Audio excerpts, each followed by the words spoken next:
I was the biggest and remain the biggest Michael Jordan head ever. And I was always watching him. Hockey was my jam, but I played, basketball in junior high and then a little bit in high school the first 2 years and left until I went to go play in the OHL and play junior. And I watched everything he did. The way he played was unseen before at that level of greatness, consistency, intensity, integrity, competitiveness, dominance, persistence, and all those things. Then, of course, the way he carried himself, the shoe phenomenon, which was so transcendent, and the way he presented himself, the way he spoke, the way he worked, the way he cared, his parents, the whole thing.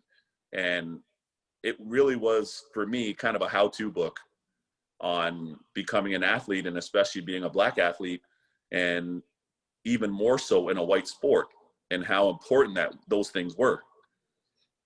So all that to say, growing up, I couldn't get enough watching him.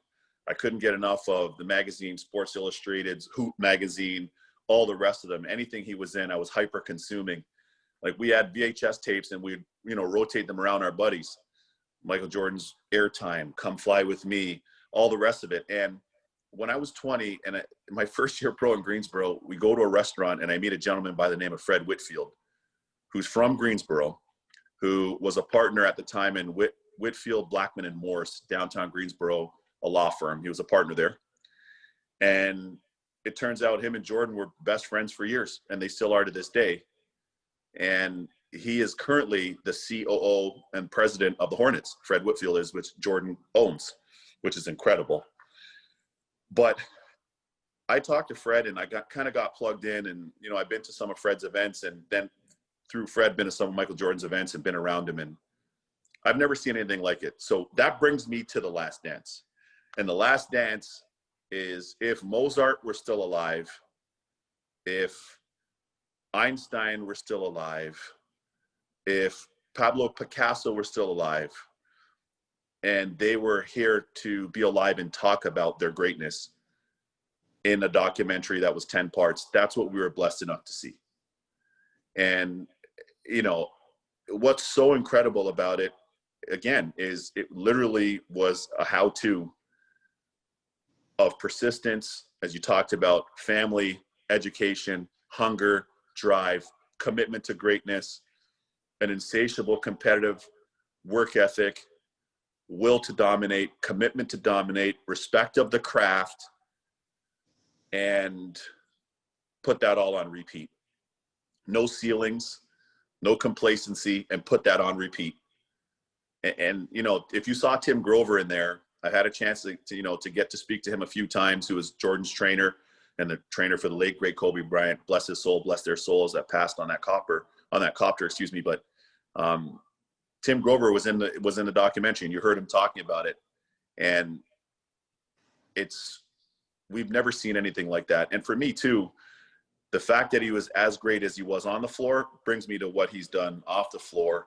And he was doing so much for education. He's always been a big champion of education, and he's done so much in your state there, your work state, which is a big part of your life in North Carolina. He's done so much there for education. He's done so much for Boys and Girls Clubs. He's done so much for access to technology, computers, etc.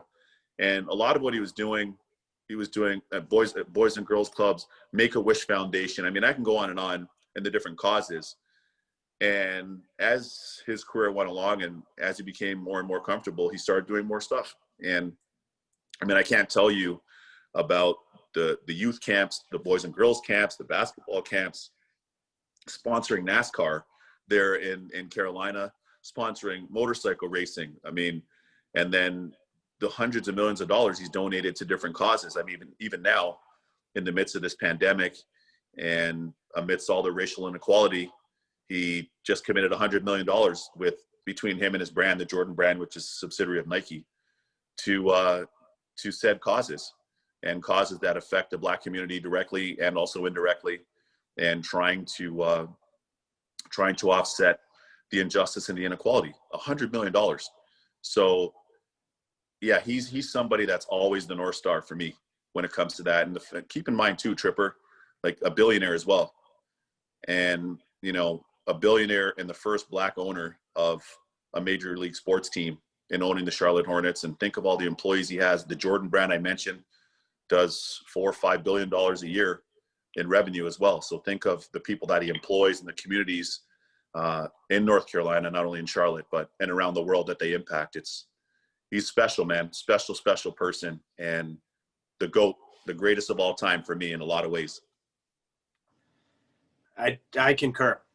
I completely concur. Boy, I tell you, I will really have arrived if I'm out going after Blue Marlin with MJ on his boat, being a fellow angler.